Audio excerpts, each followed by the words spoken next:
अच्छा कीम साहब, एक आपने बीच में बड़ी जबरदस्त बात की, विटामिन डी। हालांकि विटामिन डी का जो सबसे बड़ा सोर्स है वो धूप है, जो फ्री में मिलती है। अगर सुबह जब सूरज निकलता है, बंदा उस टाइम थोड़ी देर धूप जो है उसमें बैठ जाए तो उससे विटामिन डी पूरा हो जाता है। और इसके ऊपर भी बात बताएं जरा, पहले जो माएँ होती थी वो देसी घी की मालिश करके तो बच्चे को थोड़ी देर तक धूप में बिठाती थी, तो देखें देसी घी भी विटामिन डी और धूप से भी विटामिन डी। यानी कि ये तो ऐसी चीज है कि आप घर में बैठे ये नुस्खा इस्तेमाल कर सकती हैं। हाँ सर, 90% जो अमराज इस वक्त है ना, वो हमारे लाइफ स्टाइल की वजह से।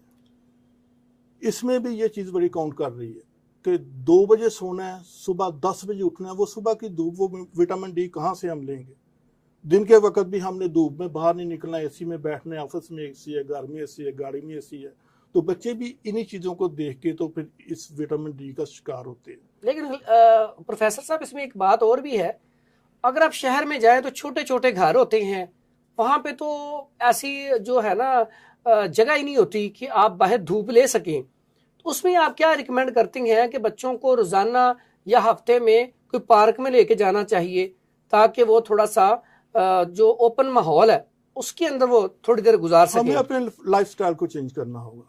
सुबह जल्दी उठना होगा, फजर की नमाज पढ़नी होगी, उसके बाद वॉक के लिए सुबह की जो वो धूप है और सुबह की वो ऑक्सीजन है, वो आपकी नशो नुमा के लिए बहुत अहम है। जो लोग वो 3-4 घंटे मिस करते हैं, वो बहुत ज़्यादा नुकसान अपना करते हैं, सेहत के लिहाज से, वक़्त के लिहाज से और कारोबार के लिहाज से।